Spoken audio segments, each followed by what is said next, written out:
swept away by floodwater, fired at by angry landowners, held hostage live on air. These are live news broadcasts that went horribly wrong. This is one of the most chilling cases of live news coverage going horribly wrong.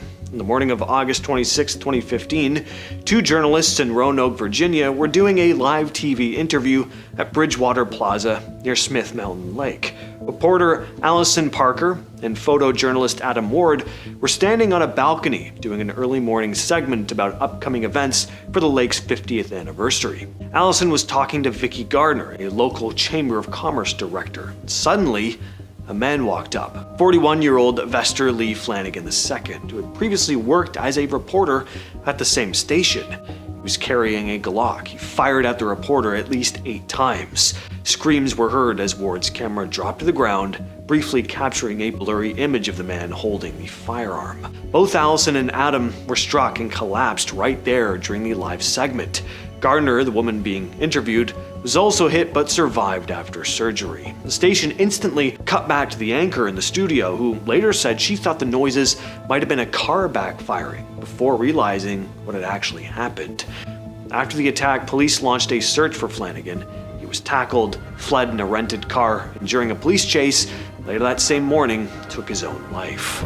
In June 1991, a man named Albert Dryden had been fighting local authorities for years for a small house he had built on his land. The government said the house was illegal and ordered it to be torn down. Dryden refused to accept that. By the time they showed up to knock it down, the situation had become a well-known thing, with TV news crews on site filming everything. On the morning of the demolition, a group of city workers and police showed up with heavy machinery to knock the house down. One of the people there was Harry Collinson, whose job was to enforce building rules and oversee the demolition. Dryden was already waiting outside, angry and armed. As Collinson walked toward him to speak, Dryden suddenly raised his firearm. Everyone just stood around. Journalists kept snapping photos. I guess they figured that he wasn't going to fire at them with so many witnesses, especially with cameras. But he did. Dryden suddenly fired at Collinson, who collapsed. Everyone ran and scrambled for cover as Dryden climbed over a fence and fired again toward Collinson on the ground. A police officer and a BBC cameraman were also hit while trying to escape. Dryden then fired toward vehicles and construction equipment before retreating to a caravan on the property. He claimed the area was booby-trapped, so police had to pull back and call in armed units. After a tense standoff, officers rushed the caravan and arrested him. Collinson did not survive. Dryden was later given a life sentence. In July 2025, heavy rains caused major flooding in Pakistan. A reporter was standing in waist-deep water near a dam, talking to the camera about how bad the flooding was and showing how fast the water was moving. His microphone was in his hand. The camera was live, and the scene looked dangerous even before anything had happened. The water suddenly got stronger. The reporter tried to stay steady, but the current grabbed his legs and started pushing him sideways. He stumbled, trying to brace himself, and leaned against the flow, still holding the mic. The camera kept rolling as the water dragged him further. For a few seconds, you could see his hand and the microphone above the water, and then he disappeared completely under the current. Now, I would hope he was pulled out of there, but from what I can find, there's no public report on what happened to him after he went under. I hope he's okay. When a news crew went looking for ghost stories, they might have gotten more than they bargained for. In 2021, WNYT News Channel 13 in upstate New York did a live report from the Green Ridge Cemetery as part of a Halloween segment. Reporter Sam Hessler was on air in the pre-dawn hours, walking among the tombstones while a guide shared spooky historical tales. The broadcast went smoothly until viewers at home noticed something on their screens that even the crew on site missed. In the background, behind Sam, a misty white figure seemed to drift between the graves. It was brief and subtle, a flicker of what looked like a person or a fog moving fast. After the live shot, one astonished viewer alerted the station, and Sam herself was stunned reviewing the footage. She hadn't seen anything in person.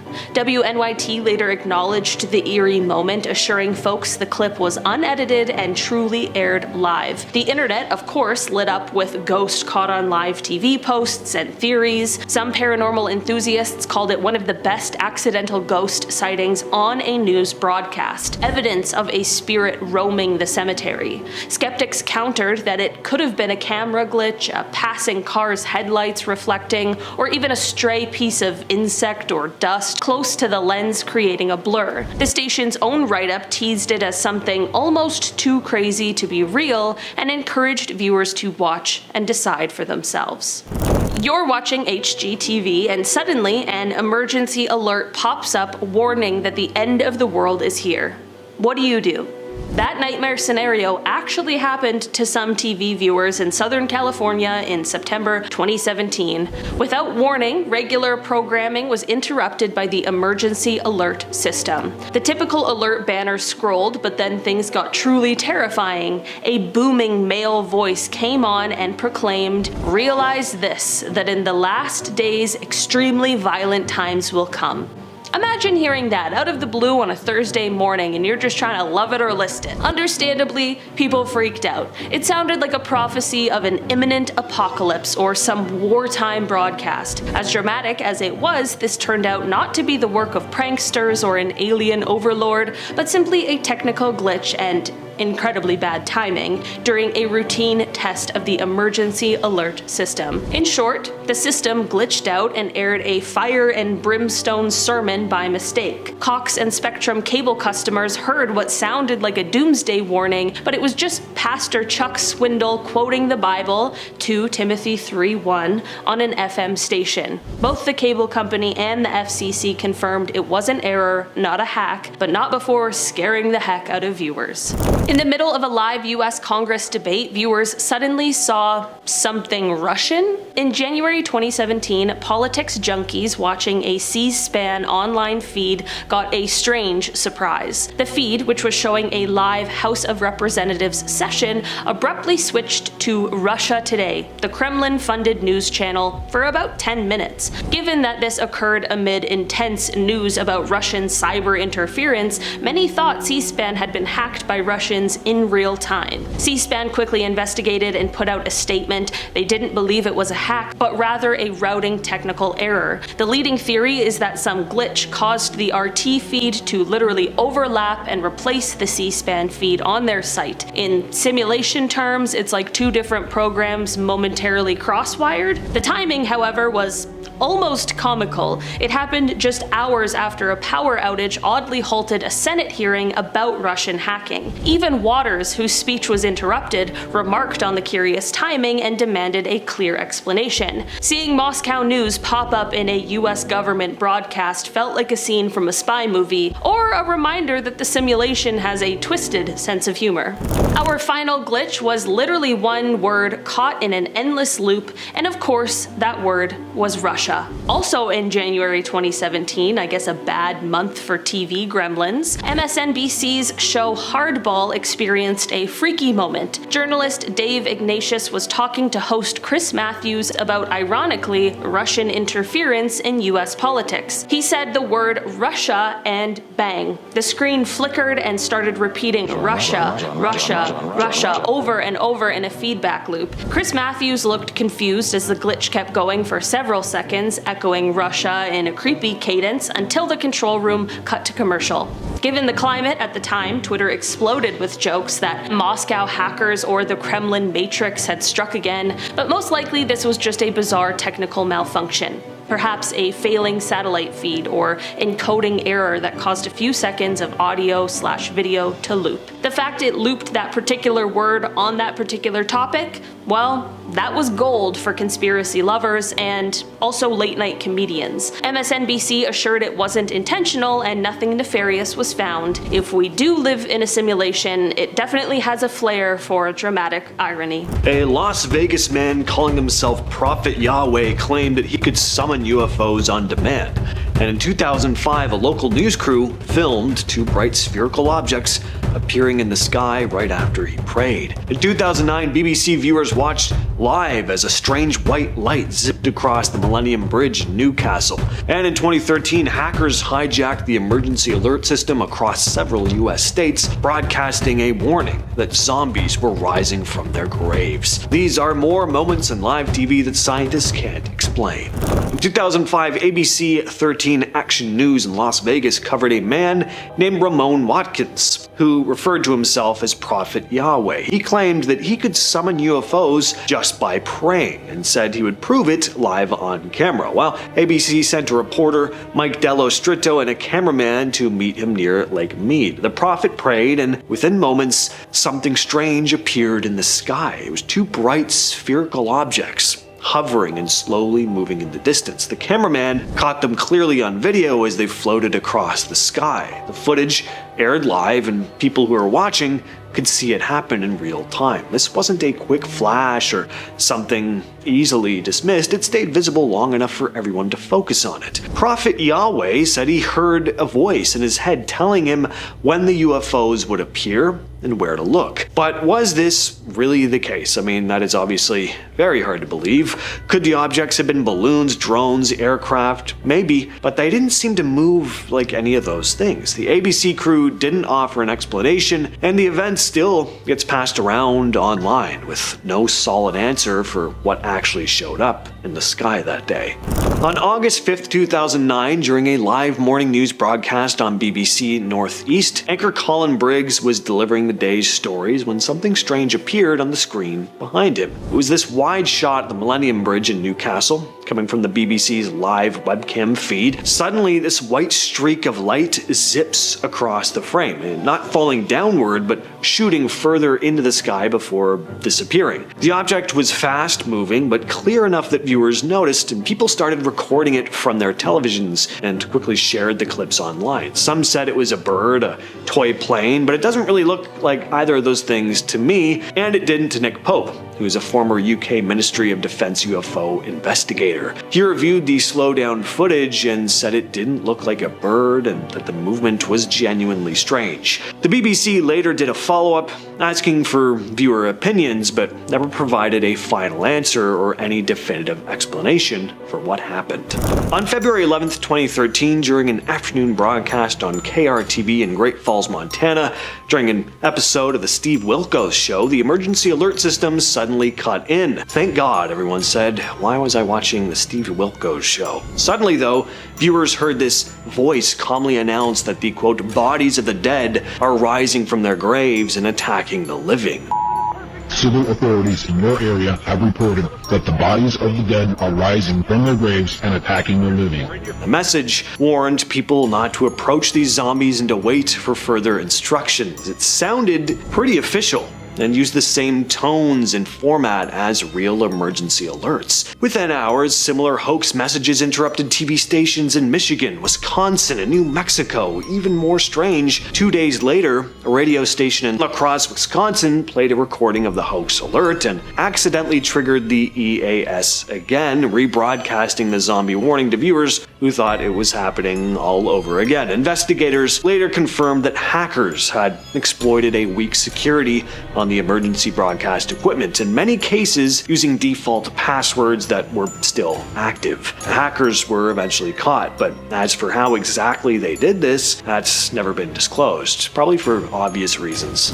On January 3rd, 2007, people in Australia were watching Mayday Head-On Collision, a documentary about air travel disasters, when something very weird happened. In the middle of the broadcast on Channel 7, the original audio suddenly cut out and was replaced with a looping clip from an old news story about a Halliburton convoy ambush. Lord, Jesus Christ, help us all, Lord. Jesus Christ, help us all, Lord. The audio was just a truck driver named Preston Wheeler screaming, "Jesus Christ, help us all, Lord," over and over. The audio kept repeating that same line for 5 solid minutes while the visuals from the documentary kept playing. Nobody knew how this happened. One viewer said he kept calling the station while it was happening, but no one answered the phones. There was no follow-up, no investigation. Channel 7 just brushed it off and moved on. This one It's very eerie though.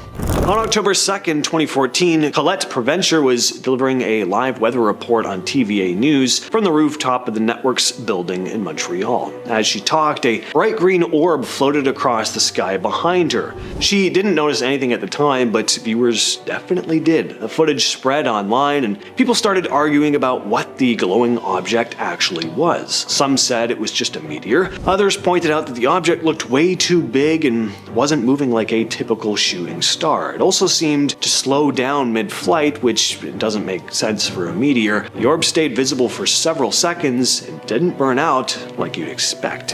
What are we looking at here? Good question. This clip was posted to Reddit by user Steve90,000, who wrote that on December 13th, 2024 at 5 p.m., ABC News caught an orb on video when in New Jersey investigating the drone situation. At the time, tons of people were spotting UAPs over the state. So what you're looking at here is just one of them.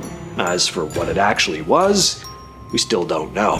What you're seeing here is news coverage in Laos of a mysterious phenomenon known as the Naga fireballs. Every year in late October, crowds gather along the Mekong River in Thailand to watch red balls of light float up from the water and then vanish into the night sky.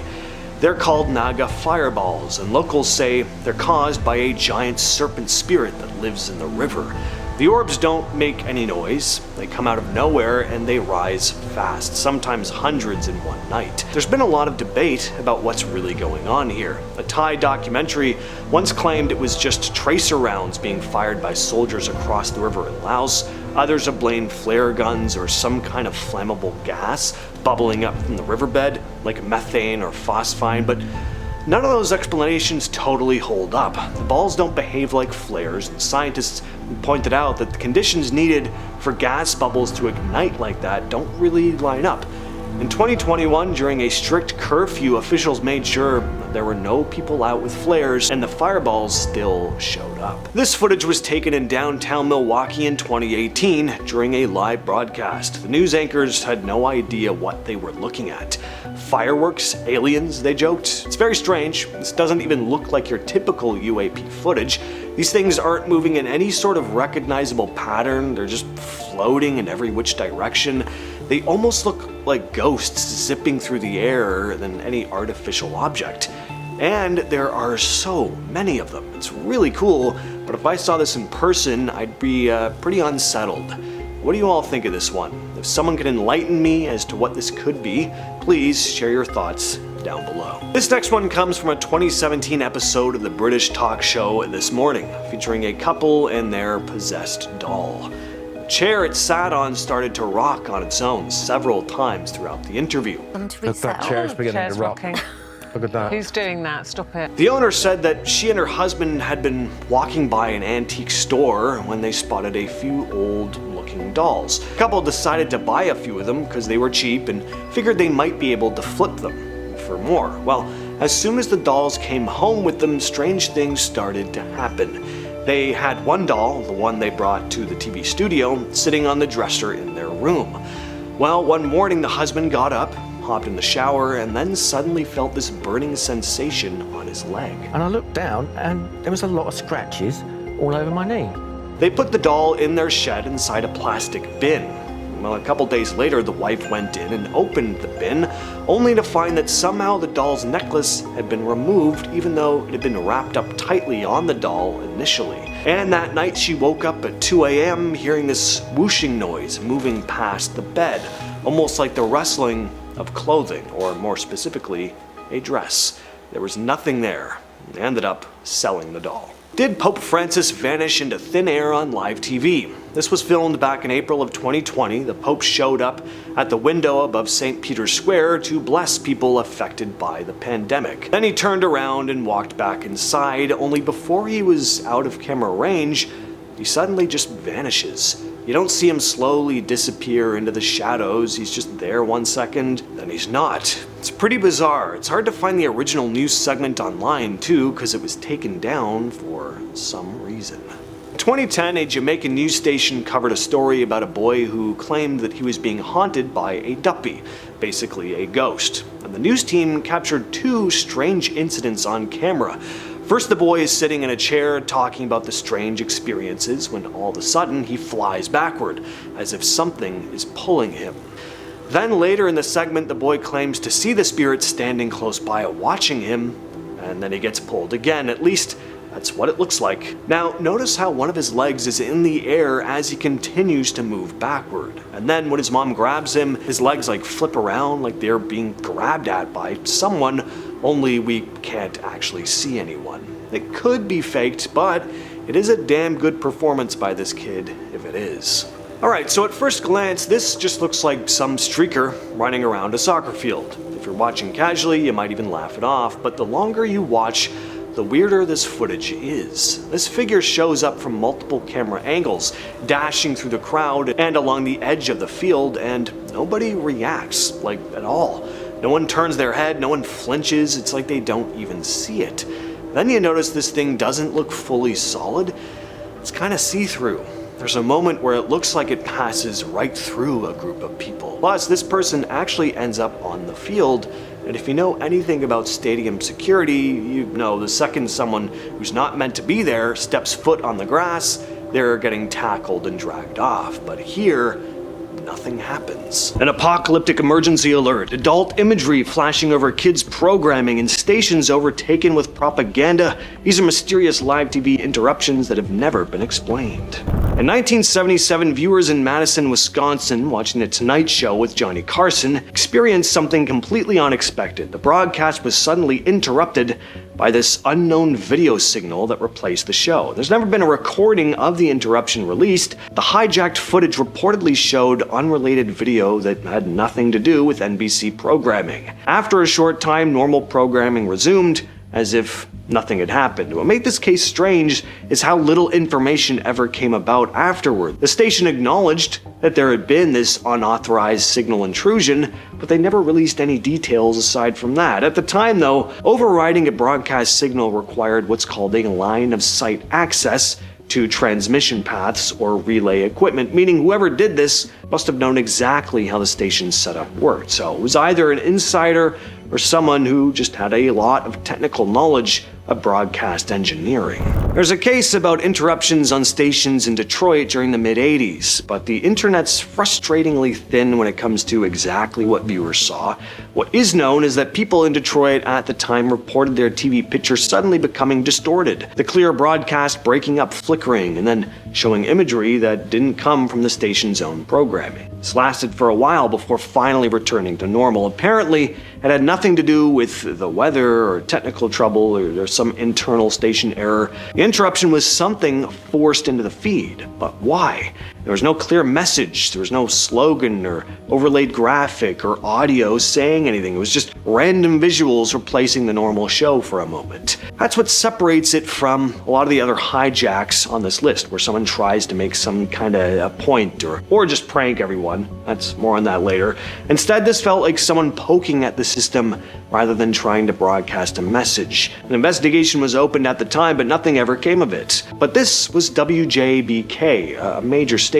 So the idea that someone could physically interrupt the signal without leaving a trace was kind of a big deal.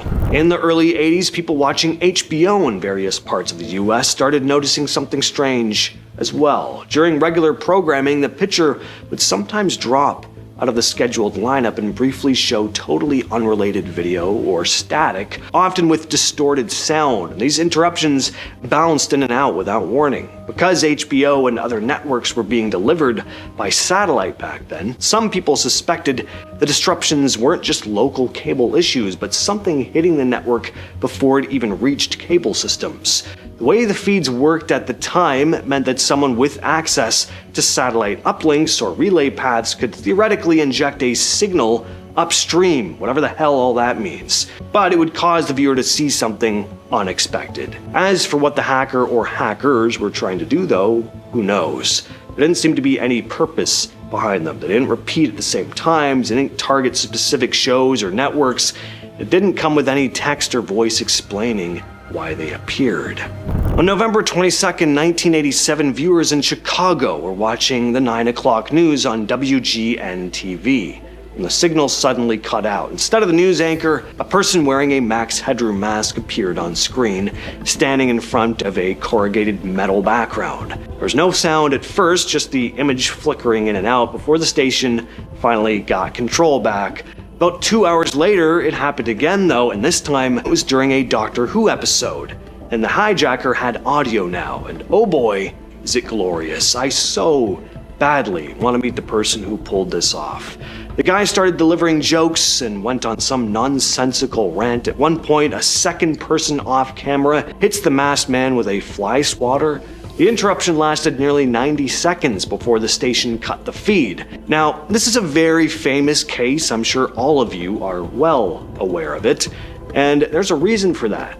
It just doesn't happen very often.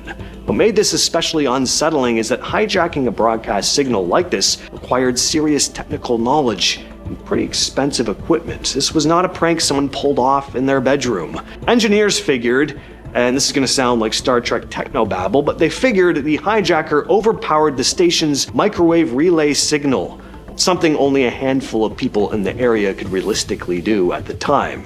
To this day, nobody knows who did it, why they did it, or how they did it. Imagine chilling out on a regular afternoon, maybe watching a Steve Wilkos show, when suddenly your TV flashes this strange emergency alert.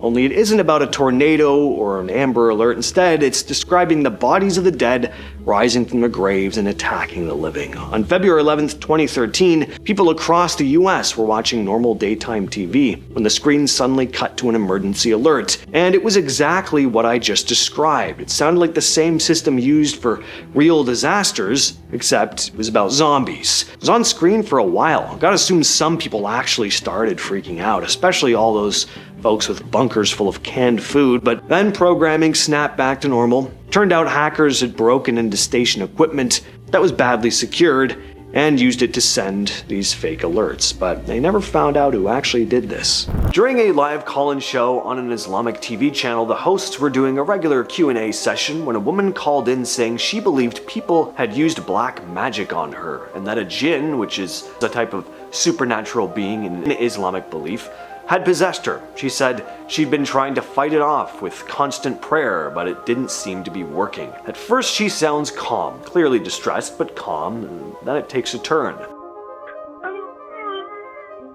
She starts making these weird animalistic noises, low growling, almost inhuman, and then a bit later she just breaks into this loud manic laughter that comes out of nowhere. It's the kind of laughter that makes the hairs on your neck stand up.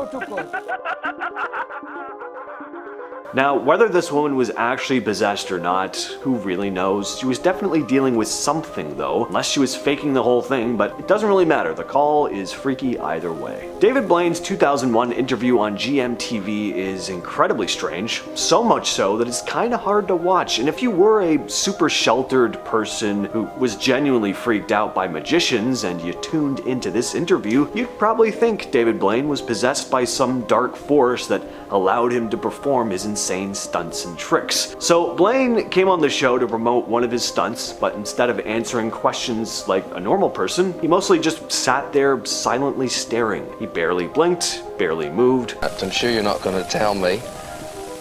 Indeed. And when he did speak, it was in this deep, monotone kind of drawl, and his answers were short. The host tried everything to break through, asked him normal stuff, asked him weirder stuff, even straight up said at one point, "Is this just part of the show?" Blaine didn't flinch, finally lifted his hand and showed an eye drawn on his palm, explaining in a flat, muffled tone, "It's protection from death." Protection from death. Oh. The interviewer later said it was one of the most awkward interviews of his career.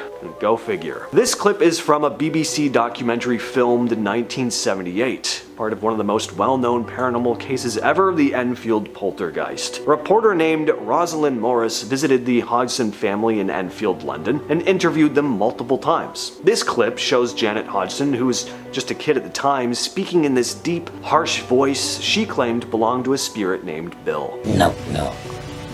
Who's there? The Hodgins said it started small. They'd hear knocking sounds, furniture would move around by itself, but then things started to get out of hand. Objects started flying across the room. Janet and her sister Margaret would get yanked out of bed. Janet started speaking in that raspy voice. Eventually, famed paranormal investigators Ed and Lorraine Warren showed up, and they backed the family up, saying the house was haunted by a poltergeist. Alright, one of the most uncomfortable and frustrating interviews I've ever seen is this Jim Carrey one. Oof. Now again, possessed in the traditional sense, no, but was he in some kind of state? Definitely. And it's hard to watch. It's very, very weird. So during a red carpet event at New York Fashion Week in 2017, Kat Sadler from E! News was trying to, just do her job. Have a normal chat with Jim Carrey, who seemed to just be going out of his way to make things uncomfortable. There's no meaning to any of this, he said. I wanted to find the most meaningless thing that I could come to and join, and here I am. Sadler tried to keep things on track, mentioning that the party was celebrating icons, and then he's like, I don't believe in icons, I don't believe in personalities,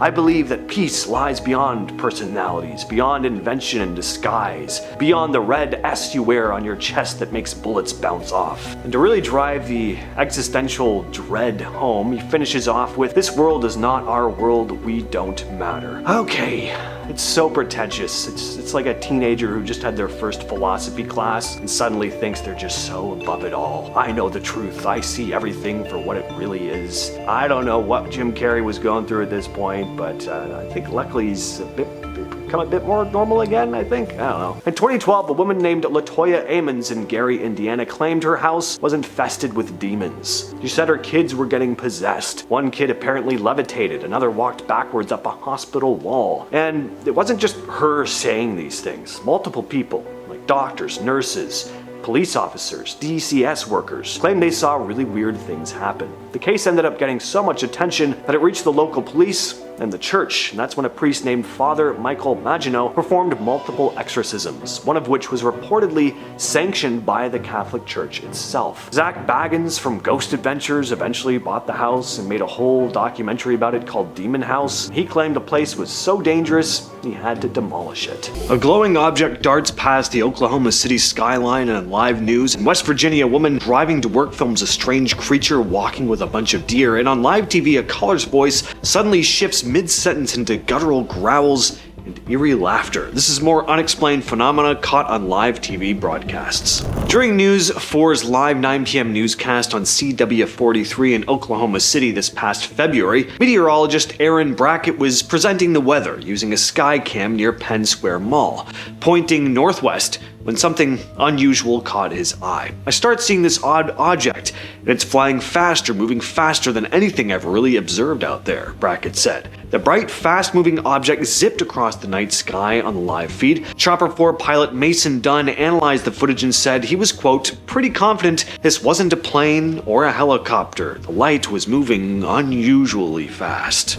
In October 2024, WSAZ in Huntington, West Virginia shared video of a strange creature spotted in Ritter Park. A woman named Brittany Keller was driving to work early in the morning when she saw what she described as a strange-looking creature walking among a small group of deer. Curious, she stopped and filmed it. Whenever I stopped to take a better look, I realized that it was something I'd never seen before, she told the news. It's a strange video. I mean, clearly this is not a deer. When Keller posted the video online, people started guessing what it could be. Some thought it looked like a lemur. Of course, though, lemurs only live in Madagascar, more than 9,000 miles away. Others joked about it being something supernatural, but one local expert, Andy McKee, told WSAZ that it, quote, looks more like a fox with mange. Mange is a skin disease, of course, caused by mites that make animals lose fur and develop scabs, giving them that odd, almost alien-like look.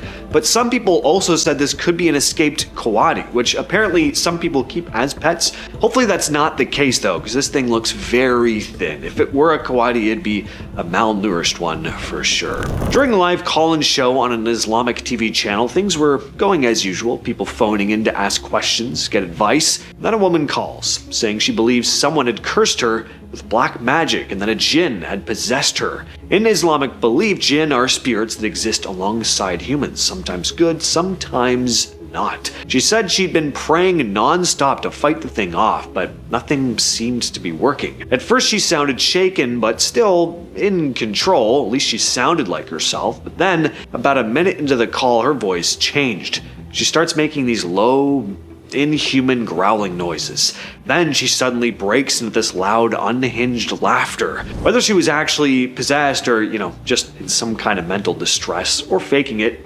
nobody really knows, but it is a spooky clip. In the summer of 2014, CNN covered a story out of Norwalk, California, a suburb just 25 miles from downtown Los Angeles. Security footage taken just before 4 a.m. on July 29th showed what looked like a big cat slowly walking behind a parked car. No one could figure out what this thing was. At first, people assumed it was a mountain lion. It's not unusual for Southern California, but the state's Department of Fish and Wildlife made a statement saying, quote, "Large cat-like animal captured on surveillance video is not a mountain lion." So what was it then? Well, they couldn't say for sure. Some people said it looked like an African lion. Others thought it was a leopard. One local commented that it might be a younger jaguar trying to, quote, reestablish itself in the southwest. Police started patrolling the area more often in case the thing showed up. While Norwalk's Facebook page just filled up with comments. One sums the situation up pretty well. I don't know what's scarier, that it was a mountain lion or that officials still can't identify it. In 2023, a man in Clovis, California filmed a freaky animal raiding his chickens. I mean, how would you react if you saw this thing creeping into your yard? You probably don't need me to tell you, but this looks exactly like the Chupacabra.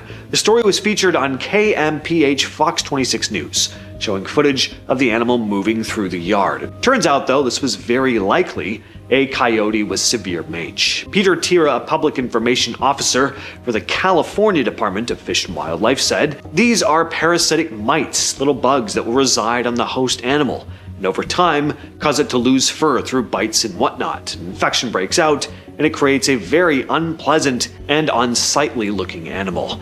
According to the Department of Fish and Wildlife, this coyote appears to have a weakened immune system, which allowed the mange to spread across its entire body. Crystal Woodward, founder of Pinky Paws Search and Rescue, said her team was planning to capture and treat the coyote. Woodward's group has treated other mangy coyotes before and said, "I believe every animal has a chance to live and should not be suffering like that."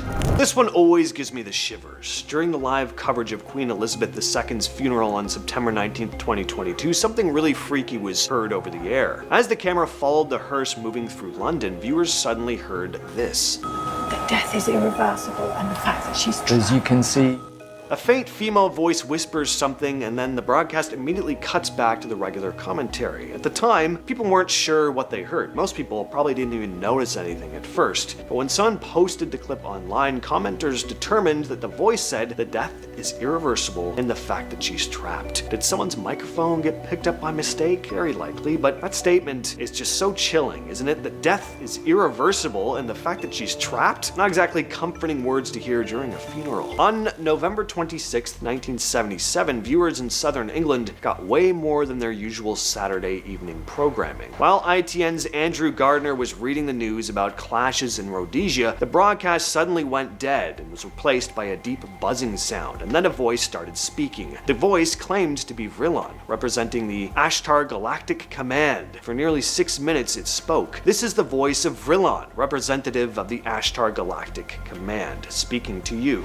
For many years you have seen us as lights in the skies. We come to warn you of the destiny of your race and your world. It went on to urge humans to remove their weapons, live in peace, and prepare for a great awakening as the planet entered the new age of Aquarius. At one point it warned there are many false prophets and guides at present operating on your world. They will suck your energy from you. Your inner divine self will protect you. And after 6 minutes, everything just went back to normal again. Investigators later found the hijack came through the Hannington transmitter, which rebroadcast an off-air signal from a nearby unauthorized transmitter. Apparently, someone with some serious skill had managed to override the signal. So even though this was a technical error, there were and still are a good number of people who actually do believe this message came from somewhere else. months. On August 5th, 2009, viewers tuning in to BBC Northeast's morning news saw something odd happening live on air. Anchor Colin Briggs was calmly reading the day's headlines, and behind him was a live webcam shot of the Millennium Bridge in Newcastle. Well, suddenly this bright white streak shot across the sky in the background. It wasn't falling down like a meteor would, it zipped upward, then vanished completely. Some started filming their TVs and uploading the clips to YouTube, convinced they'd just seen a UFO on live news. Others said it had to be a bird, maybe a toy plane, but the way it moved didn't really match either. Even Nick Pope, who used to investigate UFO reports from the UK Ministry of Defence, said the footage didn't look like a bird and that the movement was, quote, genuinely strange. The BBC later did a short follow-up asking viewers what they thought, but they never gave any real explanation. All these years later, nobody's managed to figure out exactly what flashed across the sky that morning. In 1971, NBC aired a segment that really shocked viewers, a real-life exorcism. At the time, most people didn't even know what an exorcism was. The 6-minute piece followed Edwin and Marcia Becker, a Chicago couple who claimed their house was haunted. Reporter Carol Simpson introduced the story, letting the Beckers describe the strange things happening at home. After the Catholic Church declined to get involved, the couple turned to the Independent Spiritualist Church in Chicago. The exorcism was led by Reverend William Darrell Davis and medium Joseph DeLuise. Everyone in the house, including the news crew, had to wear crucifixes for protection. At one point, DeLuise went into a trance and claimed to channel the voice of a spirit, an old woman speaking through him. While the ritual went on, a strong gust of wind shook the blinds. The team also used a mirror, offered communion to the spirit, and spread blessed salt around the rooms. Broadcast wrapped up with Simpson saying that the house had been quiet for several days since the exorcism, leaving viewers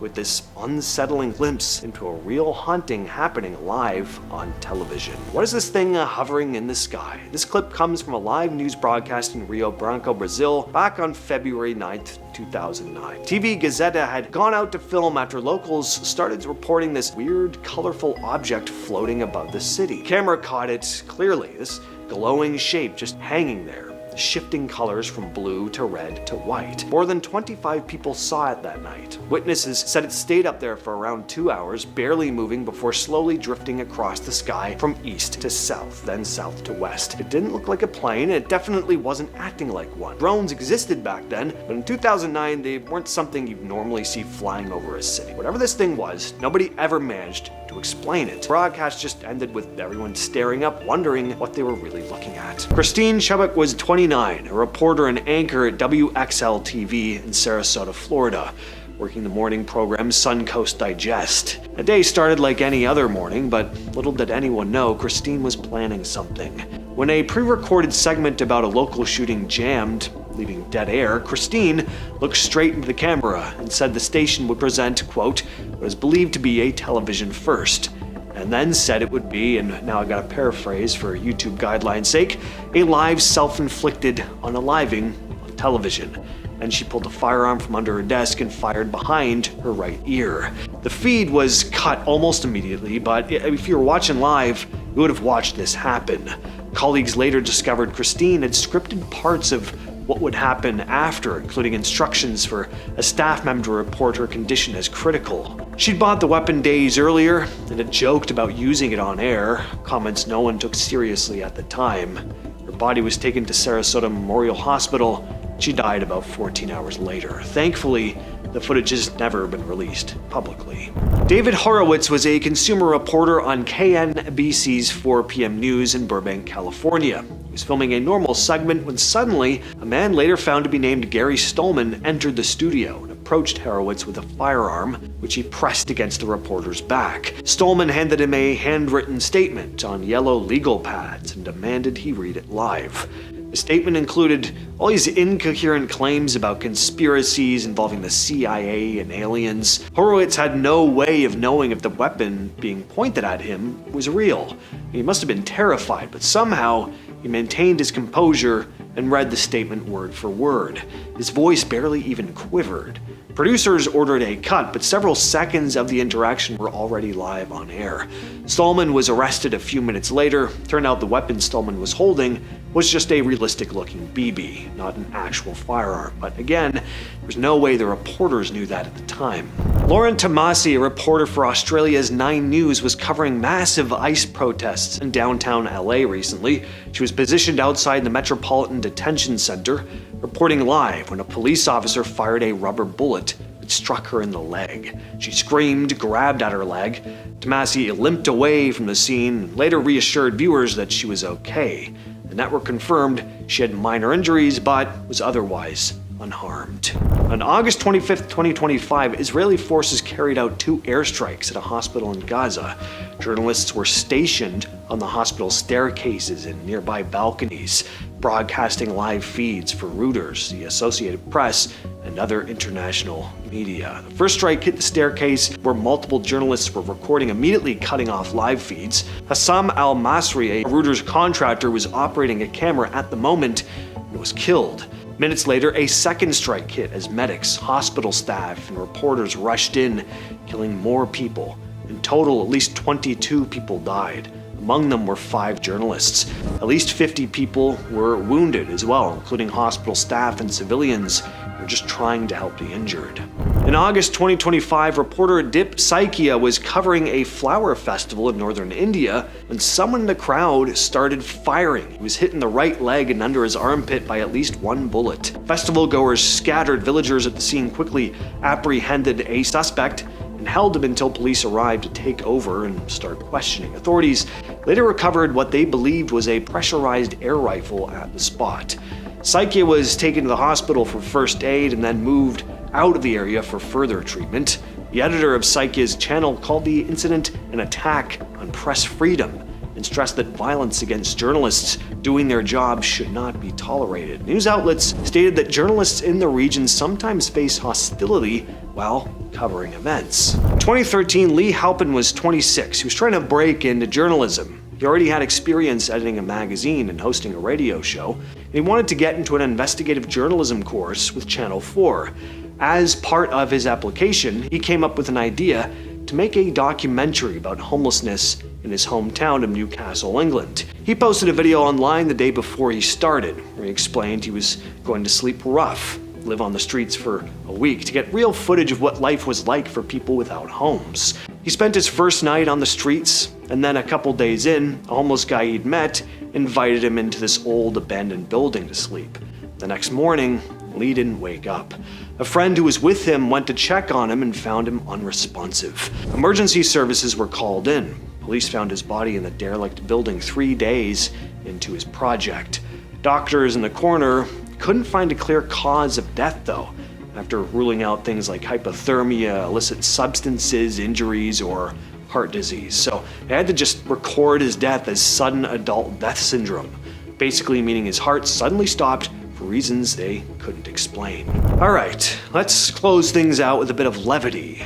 This one is just great. It sounds like a Kramer plot in a Seinfeld episode, but it actually happened. On May 8th, 2006, BBC was doing a tech segment about Apple and its new product launch. The plan was to have Guy Cuny, a tech expert, live on air. Well, somehow the wrong guy ended up being interviewed. Guy Goma, a Congolese man in London for a job interview, was seated and suddenly handed the mic. The presenter introduced him as the expert, and look at his face when he realizes what is about to happen here. I mean, the amount of emotions he expresses on his face in those few seconds, it's just exquisite.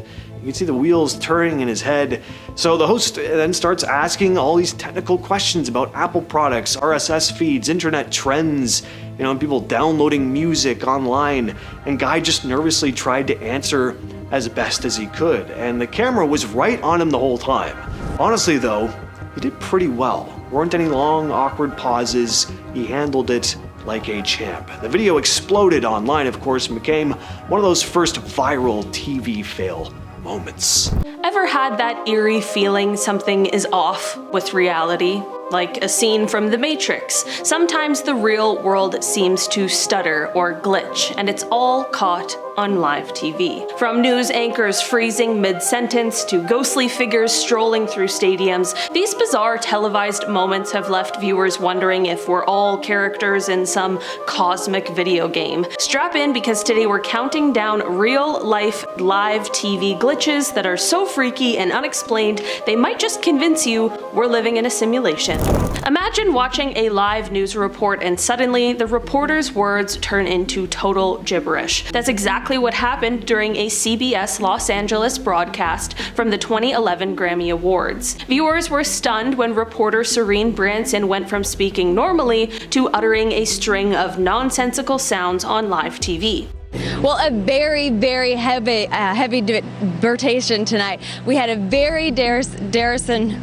She visibly panicked as she realized something was wrong, leading many to fear that she was having a stroke on air. Paramedics rushed to examine her, and thankfully, her vital signs were normal. It turned out Serene had suffered a complex migraine that mimicked stroke-like symptoms, causing sudden aphasia or speech impairment. In other words, her brain glitched, scrambling her speech. The clip went viral as a real-life Matrix moment, a healthy young reporter seemingly malfunctioning without warning. It was a scary sight, but also a relief when we learned it wasn't a true stroke. Still, for a few seconds of live TV, it felt like reality itself had briefly broken down. A famous weatherman suddenly freezes like an NPC caught in lag. On the Today Show in 2012, co-hosts Savannah Guthrie and Matt Lauer finished a silly dance joking about leaving room for the Holy Ghost between dance partners. That's when Al Roker, the beloved NBC weatherman, did the unthinkable. He stared directly into the camera, motionless with a goofy grin for a full 17 seconds. He didn't blink, didn't move a muscle. It was as if someone hit the pause button on Al Roker. Roker later explained that it was a bit of deadpan humor, essentially a brain freeze challenge he did on purpose. The show's director egged him on to see how long he could hold the pose, and Al committed to the bit. Even so, watching it back, many viewers felt a chill. The moment looked so uncanny that it's now a classic glitch in the Matrix clip. During a live soccer match, a shadow person sprinted through the stands, and no one can agree if it was a glitch, a ghost, or just a camera trick. This incident happened at a stadium in La Paz, Bolivia, during a Fox Sports broadcast in 2014. In the footage, you see a dark, human-shaped figure running rapidly across the lower tier seats straight through the crowd, yet no one in the audience seems to react to it. Viewers at home were creeped out. Was it a ghost caught on live TV? Rational explanations soon emerged. Lighting snafu or video artifact, basically a technical glitch that made a real person's image smear across the screen. But that hasn't stopped wild theories. The clip went viral, with some saying the stadium is haunted or that we witnessed a Matrix running program acting up. What's freakier than one person glitching? How about two people glitching together? Twin sisters Paula and Bridget Powers from Australia gave an interview that left viewers' jaws on the floor. They were recounting a dramatic carjacking incident involving their mother, but it wasn't the story that stole the show, it was how they told it. The twins spoke in a mesmerizing stereo, often saying the exact same words at the exact same time during the live interview. So we drop everything and we went running out the front. We seen Mum running out from the house up there.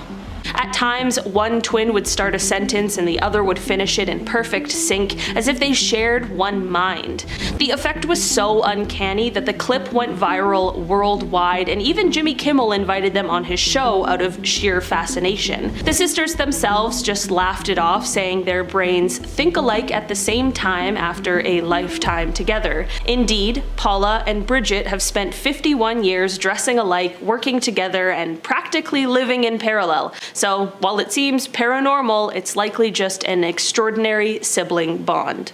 Viewers thought they spotted a shape-shifting reptilian on the news, but the truth was more technological.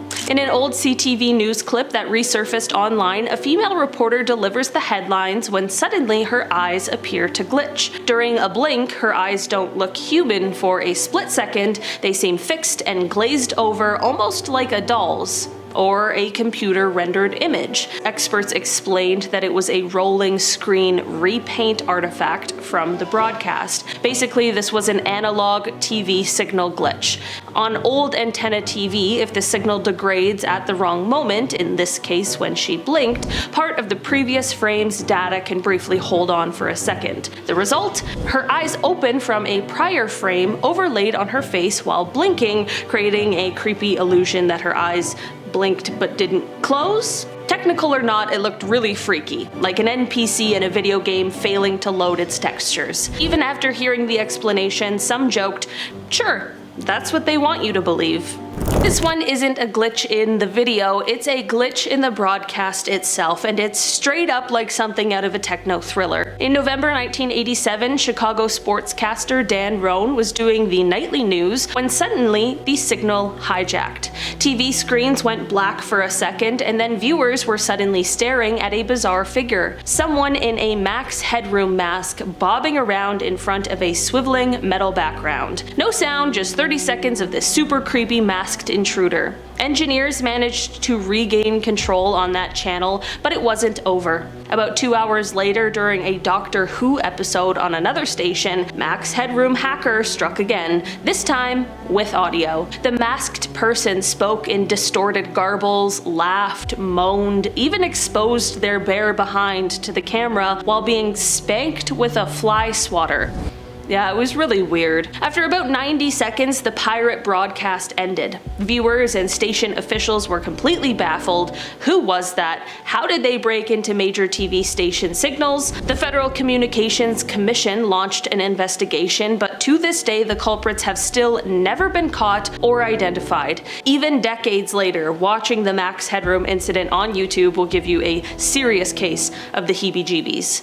Somebody has the chance to have the best deathbed confession of all time. Imagine your grandfather, you're saying your final goodbyes, and he's like, "I was Max Headroom." That would be crazy. On April 27th, 1986, HBO viewers were watching The Falcon and the Snowman when their screens suddenly cut to black, and for about 5 minutes, a message appeared in bright white text on a color test pattern that read, "Good evening, HBO, from Captain Midnight. $12.95 a month? No way." The broadcast had been hijacked. The person behind it was John R. McDougall, a satellite engineer who was frustrated with HBO's pricing, which he felt was unfair to satellite dish owners who had to pay monthly fees for content that used to be free. McDougall later admitted that he'd used his own satellite equipment at a Florida transmission site to briefly override HBO's signal. He knew exactly how to aim his dish and transmit at just the right frequency to cut into their feed. Authorities launched an investigation, and within a few months, he was caught. He was fined and given probation, so yeah, the guy was identified, but I just had to bring this one up. The fact that this guy successfully interrupted one of the largest cable networks without immediate detection is pretty nuts. This is one of the most high-profile broadcast intrusions in US history. In 2021, Sam Hessler, a reporter for CBS 6, was doing a live morning segment from Greenbridge Cemetery in Saratoga County, New York. At the time, everything seemed perfectly normal. Nobody on set noticed anything unusual. It wasn't until later that day when a viewer contacted the station saying they'd seen something strange walking behind her during the broadcast. When the news team went back to review the footage, they spotted it too. Some sort of figure crossing the background. It almost looked like it appeared out of nowhere and disappeared just as quickly. The clip got passed around and people slowed it down to try and figure out what it was. In the slowed version, you can clearly see a shadowy form moving across the screen. Now, Greenridge Cemetery already has a bit of a spooky reputation. There have been stories of eerie things there over the years. You can imagine the details. Nothing super out of the ordinary for a cemetery. But to have something captured on live television like this, that hits a little different. The reptilian conspiracy is one of the more out there theories floating around, but somehow it's got a pretty big following, partly thanks to supposed footage of it. The idea is that some of the world's most powerful people, your politicians, singers, actors, that they're not actually human, that they're instead these shape-shifting reptilian creatures wearing human skin suits as a disguise while secretly pulling the strings behind all the world's biggest decisions. What's kept this conspiracy alive for so long is what some claim to be video evidence. Over the years, live TV has supposedly caught these lizard people slipping up. There are clips of news anchors and politicians where their pupils briefly look like vertical slits instead of round human eyes. Sometimes their faces seem to glitch, momentarily revealing what looks like snake-like patches of skin underneath. Plenty of people have slowed these clips down, zoomed in, and picked apart the footage frame by frame, and then posted top 10 lists online talking about it. Well, I gotta talk about it. I know it, you know it, but that's because this is the wildest live broadcast hack in history, the Max Headroom Incident, still unsolved. On November 22nd, 1987, on the evening news on WGN in Chicago, the screen suddenly cut to a man wearing a Max Headroom mask, a character from a TV show around that time. The man didn't say anything at first, he just stood there as this background behind him was spinning around, making strange movements, and you also hear a bit of a buzzing noise. The station quickly cut the feed, got back to the news. It only lasted about 20 seconds, but that wasn't the end of it. Just 2 hours later, during a broadcast of Doctor Who on the local PBS station, the same masked man took over again, and this time he started talking, mumbling phrases that made no sense, mocking TV personalities, even getting spanked with a fly swatter by someone off camera. It's a mix of emotions watching this footage. It's undoubtedly eerie, but you can't say there isn't humor in this too. The whole thing lasted about 90 seconds before the station finally managed to cut him off. The Federal Communications Commission launched an investigation, but they never caught the person responsible. To this day, no one knows who did it or exactly how they pulled it off. Why even? Breaking into live broadcasts like this is not easy. It would have required a lot of knowledge and skill. It's considered one of the weirdest unsolved broadcast intrusions ever. In 1977, a Southern England news broadcast was hijacked by this strange voice claiming to be from the Ashtar Galactic Command. In 2015, a live Oklahoma City traffic report caught this fast-moving glowing object flying across the sky, and in 1992, a creepy BBC special caused mass panic and thousands of complaints before it was banned for over a decade. These are moments on live TV that scientists can't explain. So in 1977, during a regular news broadcast in southern England, the audio suddenly cut out. The picture went all fuzzy, and there was this buzzing noise. Then a strange metallic voice cut in, claiming to be Vrillon from the Ashtar Galactic Command. And for nearly 6 minutes it delivered this bizarre message, warning humanity to stop fighting, destroy its weapons, and prepare for a great awakening. It also told viewers that they were being watched and guided by beings from other worlds. The station was completely unaware of what was going on until people started calling in. Engineers figured out someone had hijacked the signal by targeting a specific transmitter that rebroadcast signals from another tower, basically exploiting a weak point in the system. But even still, they never found out who actually did this. Whoever it was, though, needed some serious technical skill and equipment. People have analyzed every part of this message. Some say it was just a prank, others think it was someone who genuinely wanted to put this message out there, and then there are those who actually think this message was coming from somewhere up in space. I'd love to believe that, but I don't. Back in March of 2015, Coco 5 News in Oklahoma City was running a normal early morning traffic report. Nothing exciting, just the usual aerial feed from their Grand Casino Skycam out in Shawnee.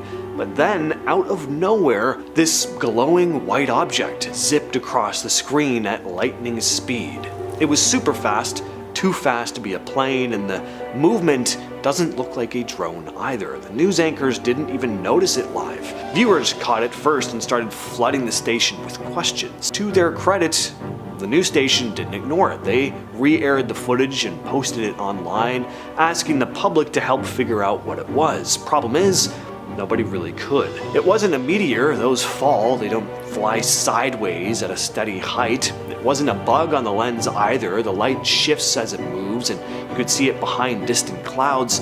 It wasn't a military or commercial aircraft as far as anyone could tell, and it didn't match any scheduled flights. Despite being caught live on air and analyzed frame by frame, nobody's ever nailed down exactly what this thing was.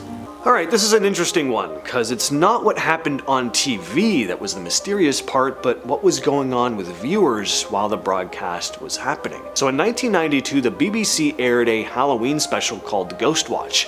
This was a fake documentary about a haunted house in North London. The thing is, most viewers didn't realize it was scripted.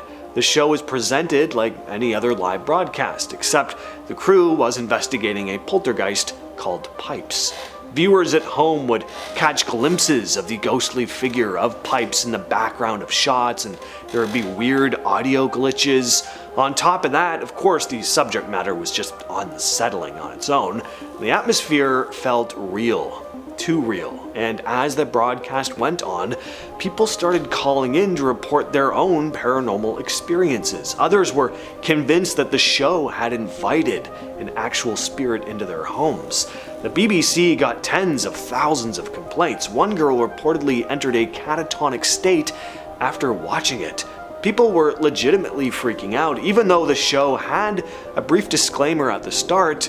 If you happened to tune in after it, you'd have no way of knowing that this was staged. The format fooled a lot of people, including some of the presenters who weren't even told everything that would happen. Scientists and psychologists later studied the public's reaction to the show, calling it a rare case of mass suggestion triggered by media. The show only aired once, and the BBC banned it for a decade. In November of 2024, a local New York TV station was doing live helicopter coverage of traffic over the Hudson River. Same old stuff, until this strange glowing orb floats into the frame, hovering, changing color, then darting out of view. It starts out white and then turns blue and kind of semi-translucent before flying off. The anchor didn't react at the moment, but when the clip was shared online, people started talking about it. Some blamed lens flares, some guessed maybe it was a drone, others said a weather balloon, but the object didn't behave like any of those. It hovered, it changed color, then accelerated. Not even the FAA had an answer. In September 1985, during communist rule in Poland, 4 astronomers in the city of Torun did something extraordinary. They hijacked the state TV signal and replaced normal programming with text messages supporting the Solidarity Movement, a labor union and political group fighting against government oppression. The messages criticized rising food prices, the government's lies, and the control that they had over everyone's lives. It was a direct political protest. People couldn't believe what they were looking at. The state controlled all broadcasting, and independent messages were almost impossible to show. Pulling this off required technical knowledge of the broadcasting system. The astronomers had figured out how to override the state transmitter and insert their messages live. The interruption lasted only a few minutes, but it was long enough to be noticed by thousands of viewers. Eventually, the 4 were caught, prosecuted, but the broadcast became legendary because it was one of the first live TV signal hijacks used explicitly as a political protest, unlike some other less serious hijacks on this list. On January 4th, 2000, kids in the Philippines were watching Teletubbies on GMA Network, which was one of the most popular children's shows on TV at the time. We all know the Teletubbies, as much as some of us would want to forget it. I know a number of folks who grew up with this show and thought it was just some strange fever dream they had, but right in the middle of the broadcast, the show cut out for a few seconds. Instead of the weird, multicolored aliens with pure black eyes kids were used to gawking at, the screen showed a still image of Rosanna Rosas, who was widely known in the Philippines at the time for adult roles and some adult film work. No, she was not making a guest appearance on the Teletubbies. This was obviously not supposed to air during a kid's time slot. The interruption was short, but it didn't matter. Parents noticed immediately. Kids noticed. People called the station asking what had just happened. The image vanished, Teletubbies came back on, and the show continued as if nothing had happened. Turned out that the wrong clip was loaded or triggered during live transmission somehow, and because it was live, it went straight to air. Even years later, this gets brought up as one of the strangest most uncomfortable live TV mistakes in Philippine broadcast history. On November 10th, 2017, people in Malmö, Sweden tuned in to Mix Megapol, a major commercial radio station. Normally, it's non-stop music, DJs, ads, the usual, but that morning, listeners started hearing something completely different. The station had been pushed off its own frequency. For about 30 minutes, the normal broadcast was replaced by an unauthorized transmission playing propaganda. Anyone listening in the area heard the takeover instead of Mix Megapol's programming. Someone had used a pirate radio transmitter, strong enough to overpower the station's signal in that area.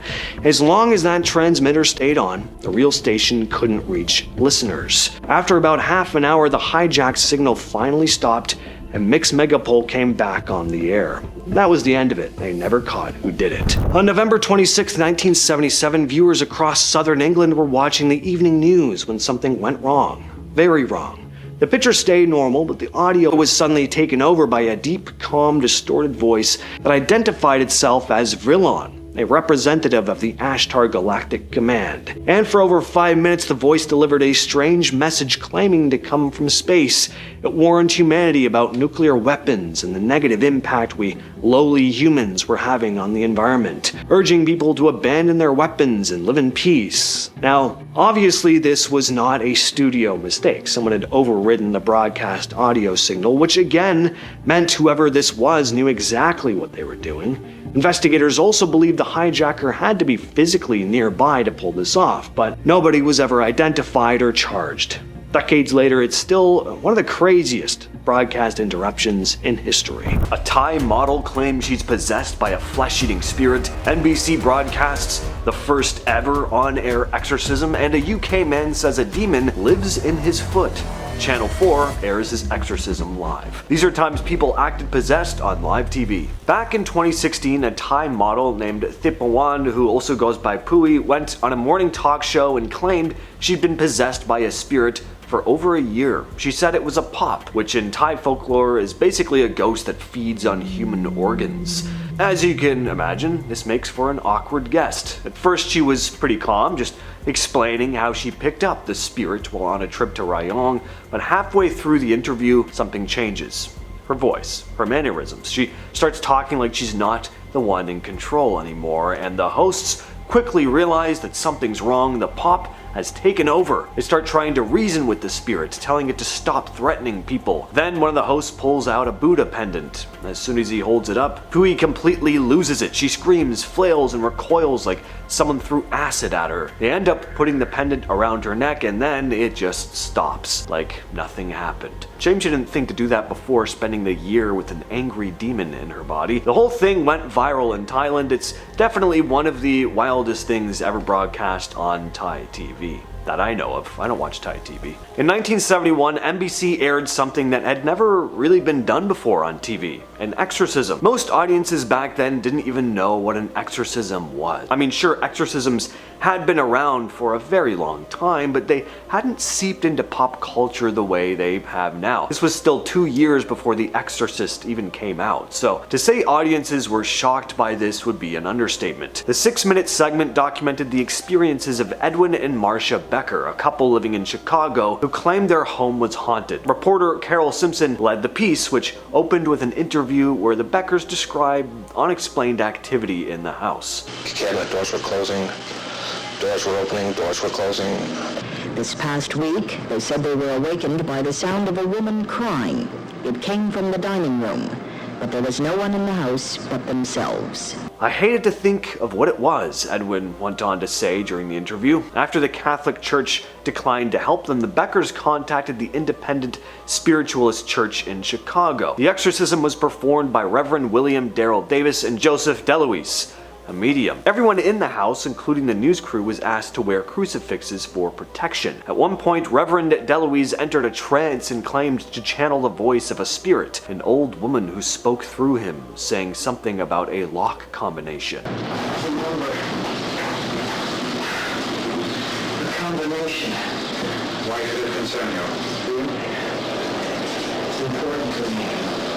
Why can stay here. During the ritual, a strong gust of wind blew through the room, shaking the blinds, although that apparently happened off camera. The team also used a mirror, offered communion to the spirit, and spread blessed salt throughout the house. The broadcast ended with Simpson stating that the house had been quiet for several days since. In 2005, Channel 4 in the UK aired a show called The Exorcism, where they attempted a real exorcism on live television. A lot of viewers found it highly disturbing. The subject was a man named Colin, though, who claimed he was possessed by something that lived in his right foot. Apparently, this demonic foot spirit caused him to drive dangerously fast without being able to stop himself. That sounds like one of the worst excuses in court, but anyway, he tried everything else apparently, so Channel 4 decided to televise the exorcism to see if it would help. The network made a big deal out of this, calling it a scientific experiment and even bringing in psychiatrists and, of course, church officials to answer phones afterward in case viewers got freaked out. They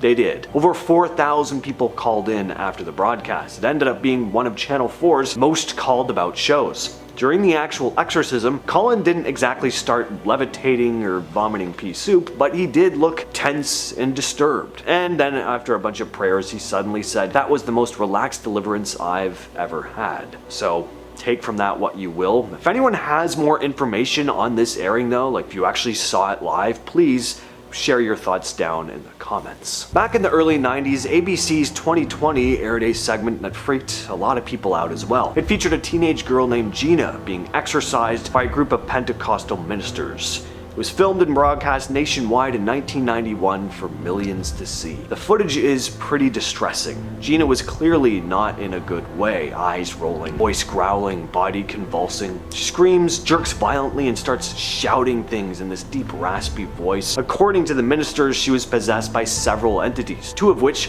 were named Zion and Minga. Ministers surrounded her, prayed, and yelled for the entities to come out. Eventually, everything settles down and the demons are supposedly exorcised. Whether you believe in this or not, the footage is kinda disturbing. From what I can tell, this was not a staged segment.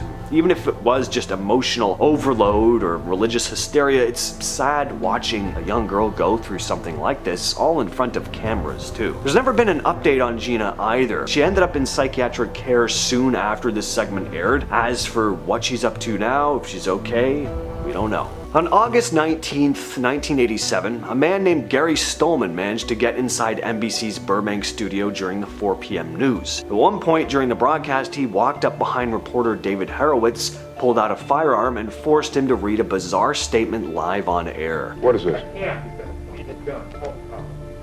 Let me see what it says. Now, to say Gary Stolman was possessed here is a stretch, but he was in this eerily calm state considering the circumstances. He's almost robotic. It's very odd, and to the reporter's credit, he stayed pretty calm too, way more than I would have. He just started reading the paper, which was filled with wild claims about the CIA, mind control, and mental hospitals. In 1981, by someone with connections at the CIA. After the manifesto was read, Stolman just casually placed the firearm on the desk. Anchor John Beard quickly grabbed it, and security took Stolman into custody. Turns out, it wasn't even a real firearm. It was an unloaded BB. Very strange incident though. On February 11th, 2013, viewers across Montana and Michigan got the shock of their lives when their emergency alert system was hacked. During the broadcasts of The Steve Wilkos Show and Barney and Friends, the familiar emergency alert system warning tones suddenly sounded, but the warning was anything but ordinary. Civil authorities in your area have reported that the bodies of the dead are rising from their graves and attacking the living. And then it went on to say, do not attempt to approach or apprehend these bodies as they are considered extremely dangerous, and so on and so on. The alert interrupted at least 5 TV stations across Montana, Michigan, Wisconsin, and New Mexico. Now, it was pretty obvious this was a hoax because nobody was calling the cops about corpses springing up from their graves, but if you were a kid watching this, or, just really gullible, you would have been pretty freaked out. The hack was traced overseas. Investigators discovered the stations had failed to change their default passwords on their emergency equipment, so They were vulnerable, and to this day, we still don't know exactly who did this. But here's the thing, 4 years after the original 2013 zombie hack, it happened again. On February 28, 2017, radio station WZZY in Winchester, Indiana, had their emergency alert system equipment hijacked as well. The same dead bodies rising from their graves audio from 2013 played over their airwaves. The incident prompted the cops to immediately issue a public statement clarifying that the station's alerting equipment had been hacked and there was no actual zombies walking around. During a live aerial segment filmed by a Fox 5 New York news chopper, something strange showed up on camera. A small orb-shaped object flying over the Hudson River near Lower Manhattan. The clip is only a few seconds long, but it's definitely weird. The object seems to glide past the skyline at high speed, and what makes it even stranger is how it changes color. At first it looks white, maybe see-through, but as it moves closer to the chopper, it turns blue before moving out of frame. Whatever this thing was, it moved way faster than anything else in frame, and seemed too low for a normal aircraft, and it'd be pretty silly to say this is a bird. Any thoughts on what this could be though? Share them down below. Remember when there were all those reports about weird orbs and UAPs over New Jersey last year? There were some pretty interesting videos, but this one is particularly strange. Back in December, ABC News showed this odd footage of a colorful object in the sky. They had no idea what it was, and neither do I. It reminds me though of an energy blast from Dragon Ball Z, the way it's, I don't know how you describe it, moving, it's just got like energy and electricity moving through it. It's actually pretty cool if, you know, it weren't hovering in the sky. On March 13th, 2010, people in Georgia sat down to watch what they thought was their usual Saturday evening news program on Ameti TV. Instead, they were hit with a breaking news report announcing that their president, with a name I'll butcher if I try to say it out loud, so I just won't even attempt it, had been assassinated and Russian tanks were invading the capital. It ran war footage, fake political statements, and claims that the Georgian army had begun fighting back. What no one realized was that this was all fake. And that's because the broadcast looked and sounded just as authentic as any real news story they'd cover.